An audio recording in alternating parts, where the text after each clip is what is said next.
হজরতুল আল্লাম শহীদ মরহুম আল্লামা দেলওয়ার হোসেন সাঈদী রহিমাহুল্লাহ ওনার স্মৃতি বিজড়িত আজকের এই ঐতিহাসিক প্যারেড ময়দানের তাফসিরুল কোরআনের প্রোগ্রামে সব আছে। স্টেজ আছে, শ্রোতা আছে, প্যান্ডেল আছে, মিডিয়া কাভারেজ আছে, কিন্তু আমাদের কলিজার টুকটাটা আমাদের মাঝে নাই। আজকের এই প্রোগ্রামে আলোচক হয়ে এই চেয়ারে আমি না বসে ওই শ্রোতাদের কাতারে বসে যদি আমাদের আল্লামার নুরানি চেহারার দিকে তাকিয়ে ওয়াজ শুনতে পারতাম, আমাদের হৃদয়টা ঠান্ডা হয়ে যেত, আমাদের তৃষ্ণার্ত হৃদয় শান্ত হতো। সব আজকে আছে, কি যেন নাই, ঠিক কিনা বলেন?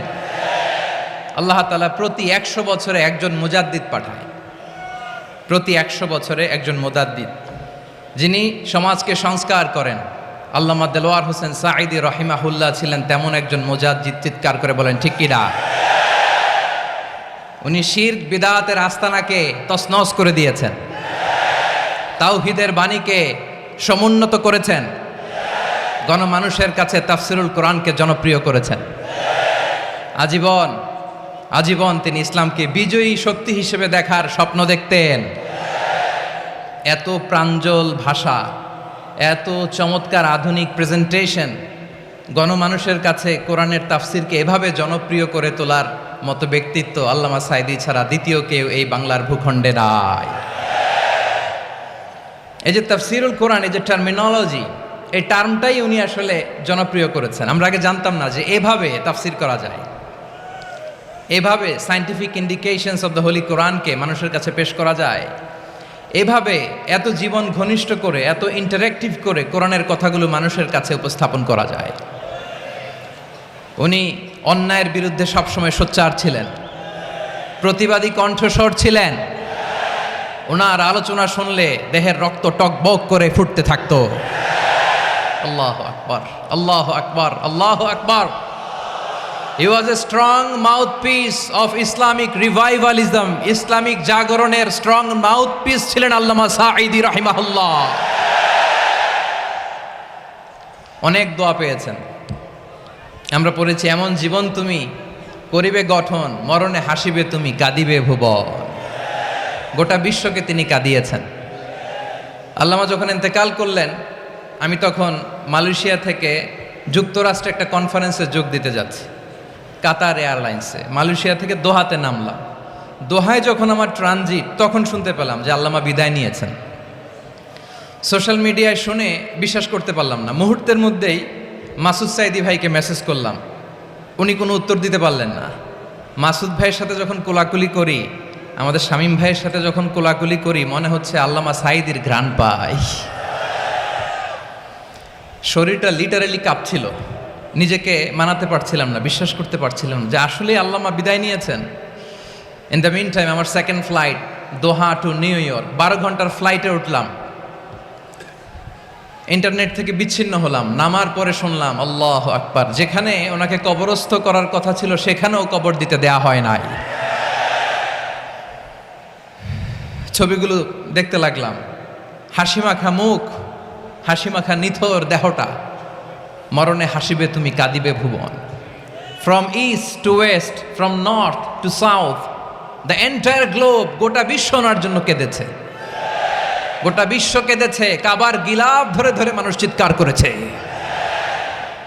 এর চেয়ে শ্রেষ্ঠ মৃত্যুকার হতে পারে? আমাদের আল্লামার আর কি পাওয়ার ছিল বলেন? আর কি পাওয়ার ছিল? কুল্লু নাফসিন যায়িকাতুল মাউত, যারাই দুনিয়াতে আসবে তারা ইন্তেকাল করবে, এটা আমরা মেনে নেই, এটা আমরা জানি। কিন্তু অবাক করা বিষয় হচ্ছে, আমরা আজও জানি না আমাদের আল্লামার মৃত্যু কি স্বাভাবিক হয়েছে নাকি এটা পরিকল্পিত মেডিকেল কিলিং ছিল। এটা যে পরিকল্পিত মেডিকেল কিলিং ছিল, এটা ধারণা করার পেছনে অনেক কারণ আছে।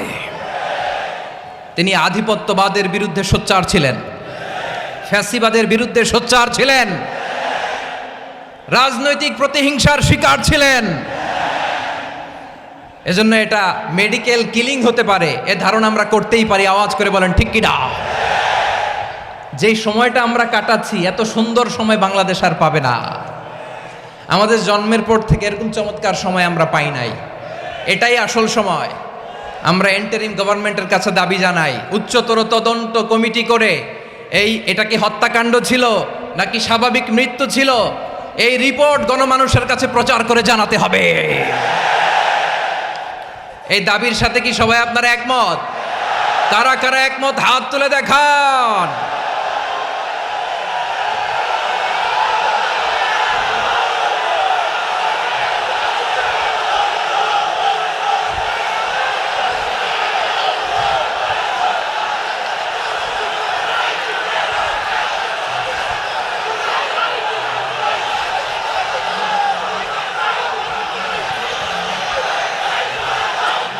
আমার প্রিয় ভাইয়েরা, প্রিয় চট্টলাবাসী, আল্লাহ তাআলা তার এই মুখলেস গোলামকে তার জান্নাতুল ফেরদাউসের মেহমান হিসেবে কবুল করুক, তার জীবনের সকল খেদমাগুলোকে কবুল করুক, জান্নাতুল ফেরদাউসের আলা মাকামে তাকে মেহমান হিসেবে কবুল করুক। আল্লামা শহীদ দেলোয়ার হোসেন সাঈদ রাহিমাহুল্লাহ, উনি ছাড়াও এই ঐতিহাসিক ময়দানে কথা বলেছেন আল্লামা লুৎফুর রহমান রাহিমাহুল্লাহ, চলে গিয়েছেন আমাদেরকে ছেড়ে। তিনি বলতেন, ইনশাল্লাহ মিজান আবার আসবে। হুজুর আমি তো আসলাম, আপনি তো আমাদেরকে ছেড়ে চলে গেলেন। আল্লাহু আকবার, আল্লাহু আকবার, আল্লাহু আকবার। গলায় কোনো সুর ছিল না, সুর দিয়ে কথা বলতেন না, কিন্তু এত চমৎকার শব্দের বুনন, এত চমৎকার প্রেজেন্টেশন, এত চমৎকারভাবে ঐতিহাসিক বর্ণনাগুলো তিনি উপস্থাপন করতেন। মন্ত্রমুগ্ধ হয়ে আমরা আল্লামা লুৎফুর রহমানের কথা শুনেছি। আমরা হযরতুল আল্লাম লুৎফুর রহমান রাহিমাহুল্লাহর জন্য এই বিশাল ময়দান থেকে দোয়া করছি, আল্লাহ তাআলা তুমি তোমার এই খাদেমকে জান্নাতের মেহমান হিসেবে কবুল করে নাও। আরো অনেক আল্লামারা এখানে কথা বলে